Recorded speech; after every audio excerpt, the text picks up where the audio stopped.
Good afternoon, ladies and gentlemen, and welcome back once again to the OR News broadcast for our daily English news edition. As usual, I'm Daniel Cook, your host, Monday through Saturday, presenting a translated version of today's top news stories. The head of the SMI parliamentary group, Petrit Vasili, has announced that his party will vote in favor of the 2016 budget. However, he thinks that an improvement needs to be made on the excise tax for the local beer.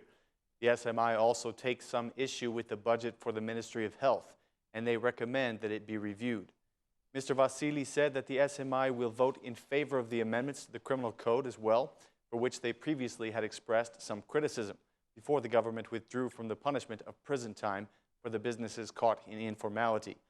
When asked about the amendments to the electoral code and the introduction of a majority bonus system, Mr. Vasili said that the internationals have not requested any such thing, and that the OSCE ODIHR recommendations should be addressed first.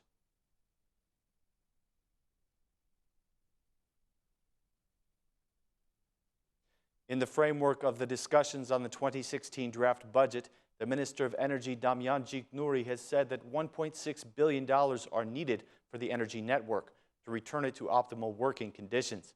However, the budget will not be able to provide this amount of money for many years to come. Reporting in the Parliamentary Commission of Productive Activity, Minister Gjiknuri declared that 20 billion lek will be invested in the distribution network and for the construction of substations in 2016. The budget for 2016 will be 2.7 billion lek. The Minister of Urban Development, Eglantine Germeni, also reported at the Commission. She said that the funds for the ministry that she leads are higher than they were for 2015. The minister announced that the development plans for 31 local units are expected to be completed within 2016, and that the construction permits may be unblocked as early as 2017. She even said that the units that have already completed the plan may already be able to issue construction permits. The Ministry of Urban Development has received a fund of 2.4 billion lek for 2016, and most of it will go to the drafting of development plans.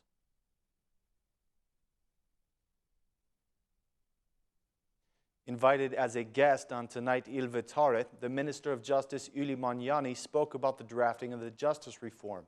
He feels that the parties should have collaborated on a document prior to the draft. He said, "It would have been better if the parties had prepared a joint political document beforehand that would have preceded the judicial reform. The political parties should have agreed on several issues. I remain a loyal supporter of the idea that the parties should communicate in a roundtable meeting, because we are speaking about matters of great importance. We will explore every possibility so that the parties can make a mature decision. We have to admit that the Democratic Party has been very cooperative. They have written 300 pages for the judicial reform, and they are very professionally done," declared the minister.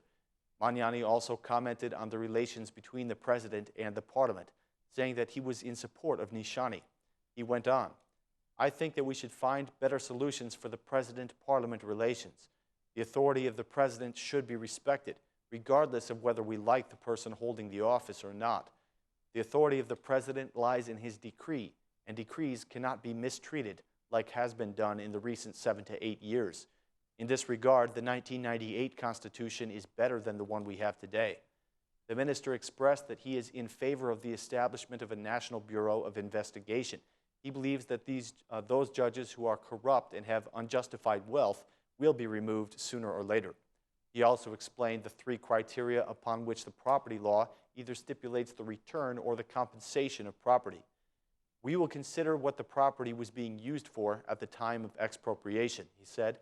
"We will make a second analysis of any added value the property accumulated over the years. This will make the compensation more realistic. The 3rd criteria involves a reference of property value the state defines in the area in which the property is located," said Minister Manjani. Lastly, the Minister of Justice declared that the cost of maintaining prisoners in Albania is very high, and for this reason, he has initiated an amnesty process. During his visit to Berlin, the Assembly Speaker Ilir Meta encouraged the German businessmen to invest in Albania. According to him, the justice reform will guarantee a favorable business climate for their investments, as well as judicial security. During his stay in Germany, Mr. Meta held meetings with various high officials of the CDU, as well as the chairman of the Commission of Internal Issues in Bundestag, Mr. Heveling. Meta highlighted that Albania is committed to fulfilling all the recommendations contained in the progress report issued by the EC. Referring to the decriminalization agreement, he said that Albania is determined to implement the highest standards of political representation and public administration.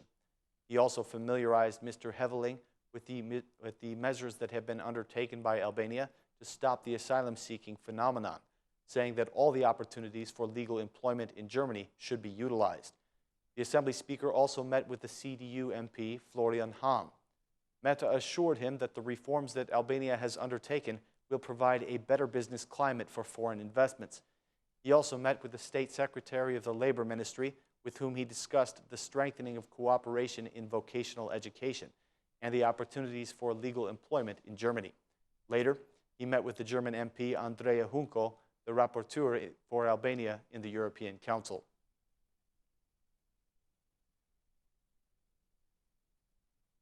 The Democratic chairman Lulzim Basha once again used very harsh language against the government at the convention of the Democratic Youth Forum.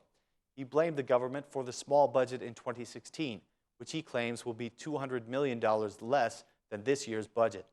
He blamed Rama's government for the decline of the economy and said that the business sector is in crisis because of the tax hikes.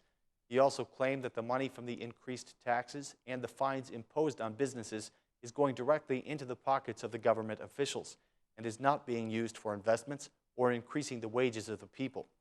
Basha once again invited the citizens to join in the protest against the government on December 8th.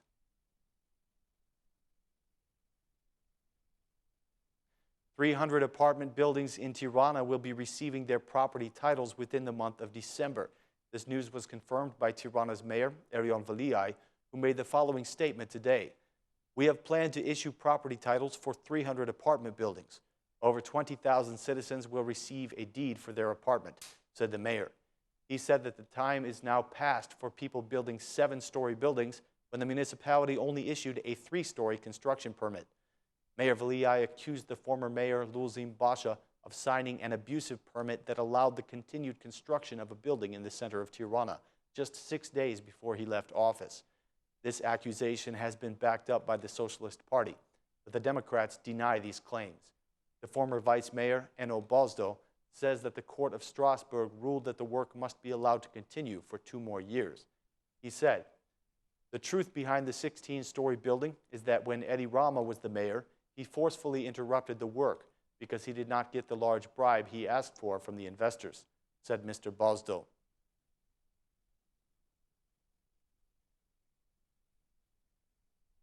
The Ministry of Culture has prepared a new bill on copyright, which contains tougher administrative measures against agencies that have been abusing copyrights in the past. The ministry advisor Edmond Amatai says that the bill was prepared in consultation with the stakeholders, and he gives his assurance that their proposals are included in the draft. The bill on copyright is based upon the model of 3 states, Romania, Croatia, and Slovenia. It is expected to be adopted and enter into power within this parliamentary session.